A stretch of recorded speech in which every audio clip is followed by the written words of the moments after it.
दोस्तों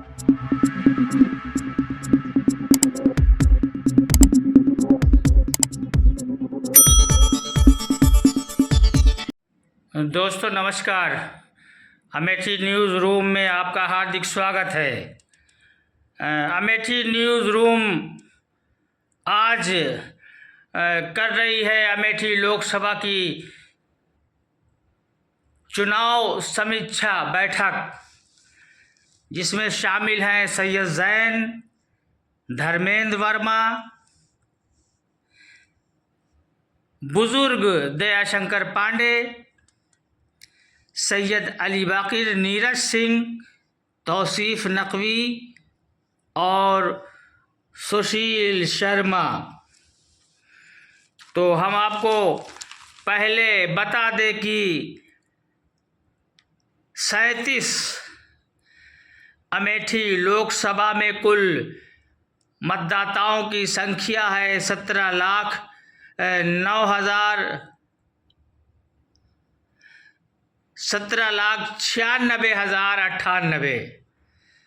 17,96,098,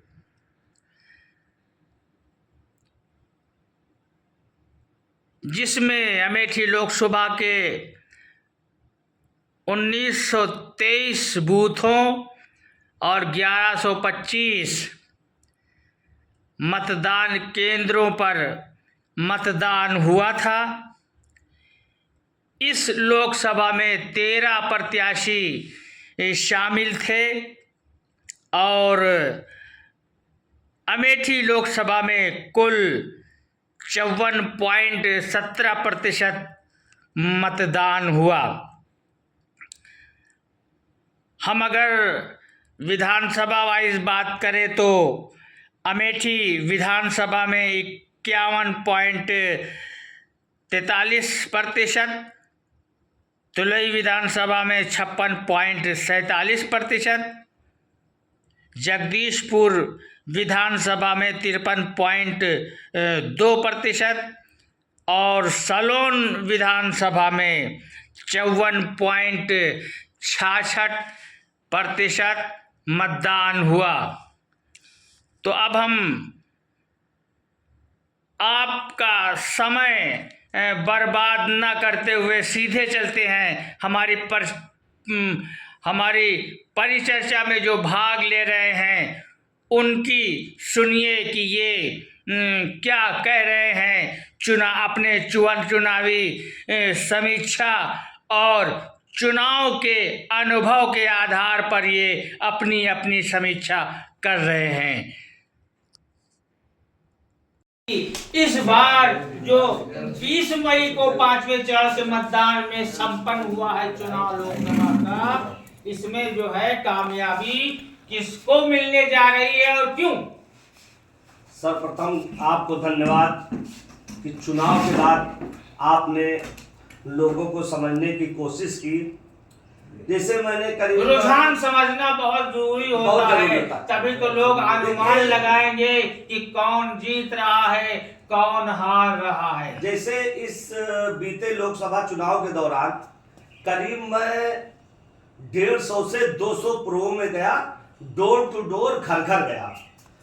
लोगों में मौजूदा सरकार के प्रति बहुत नाराजगी दिखी। जैसे इन्होंने कहते कि हमने उज्ज्वला गैस दिया, कनेक्शन दिया, मगर गैस को इन्होंने बहुत महंगी कर दिया। 5 किलो ने राशन दिया, मगर 5 किलो राशन के साथ साथ और चीजों को इन्होंने, सुविधाओं को बहुत महंगा कर दिया। किसान नाराज दिखा, छुट्टा जानवर जायज के होने के नाते मैं जायज की बात करूंगा और जायज में विकास हो, जायज चमके। क्योंकि अगर हम कहते हैं कि अपनी घर में अगर घर में इज्जत नहीं मिलती और अगर हम घर के लोगों को इज्जत नहीं देंगे तो हम बाहर के लोगों की इज्जत नहीं दे पाएंगे, ना बाहर के लोगों से हम इज्जत ले पाएंगे। तो ये बहुत बड़ी समस्या है। जायज में विकास हो, जायज चमके, जायज जितना भव्य रूप से चमकेगा उतना ही हम चमकेंगे, यहाँ के युवा चमकेंगे, यहाँ के जो किसान हैं, यहाँ के जो आम नागरिक हैं वो भी चमकेंगे। एक क्वेश्चन मैं आपसे करना चाहता हूं धर्मेंद्र भाई का मैं एक बात का जवाब दे दूं।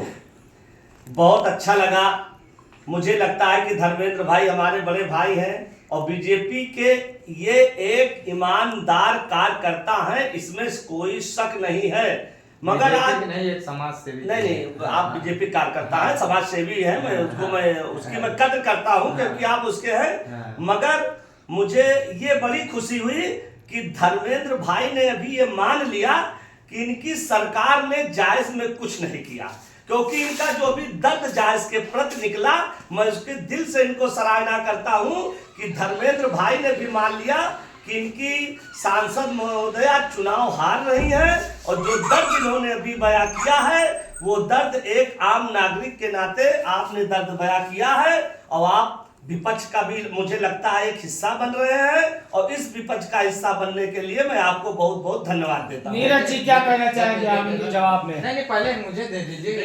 नीरज जी को पहले दीजिए। स्मृति ईरानी जी ने यहाँ जो 5000 से अधिक कॉलोनी मिली है उसमें वो सबसे तो नगर पालिका की थी। नगर पालिका के थी, लेकिन भारतीय जनता पार्टी आदरणीय दीदी जी उसमें के ही सांसद- कहने पर हुआ है। सांसद- अभी 50 करोड़ आया है, हमारे दीदी जी ख्याल के से कहने देखिए, पर आया यह है। अनुचित और है। इसके पहले जो आप 5 ही साल करें। में चेयरमैन साहब ने विकास किया, इतना इसको विकास आप विजिट अभी कर तक दीजिएगा। किसी ने नहीं किया। आप देखिए 1 साल में कुछ हुआ, कुछ नहीं हुआ। ये 50 करोड़ जो आया है, नीरज जी, मैं आपसे एक क्वेश्चन नगर पूछना पालिका चाहता का हूँ। विस्तार हुआ तो दीदी जी की वजह से नीरज जी, हुआ। मैं आपसे एक क्वेश्चन पूछना चाहता हूँ। यहाँ मेडिकल आप- कॉलेज बना तो दीदी जी की वजह से बना, राजा साहब की वजह से बना। मेडिकल यहाँ कॉलेज- पर 200 बेड का अस्पताल बना तो राजा साहब की वजह से बना। क्यों नहीं है स्वास्थ्य सेवाएं? धीरे धीरे कार्य होगा।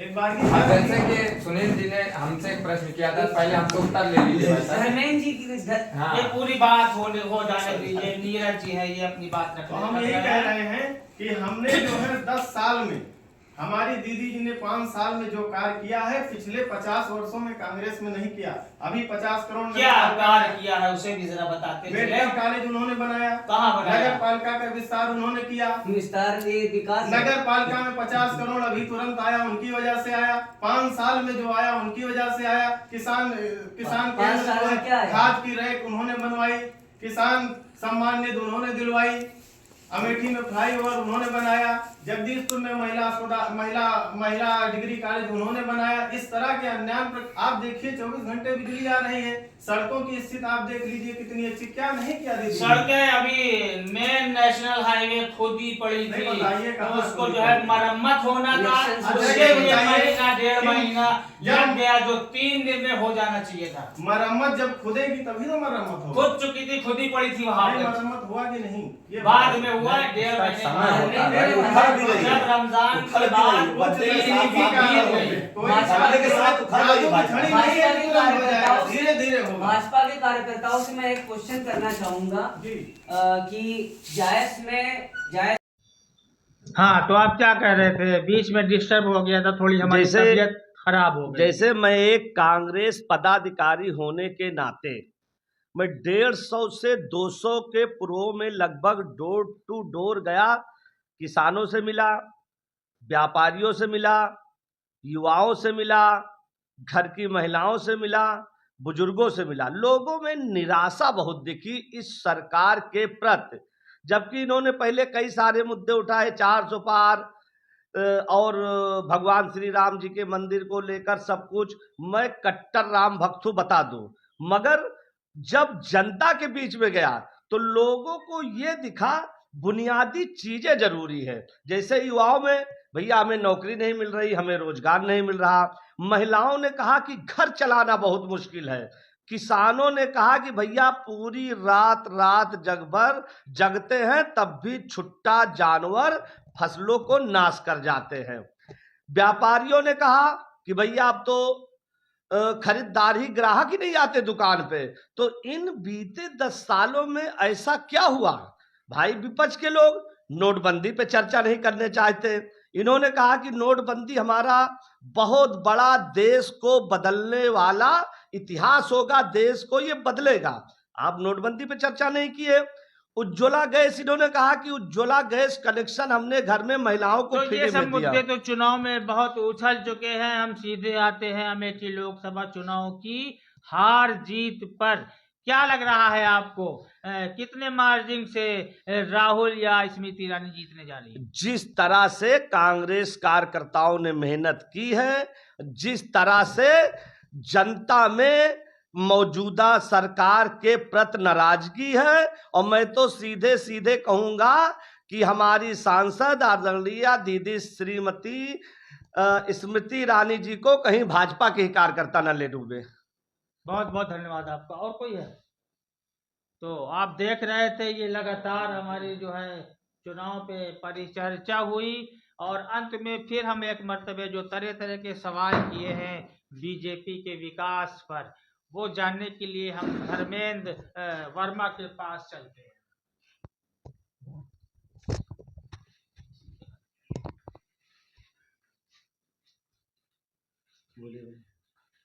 बोले बोले आप।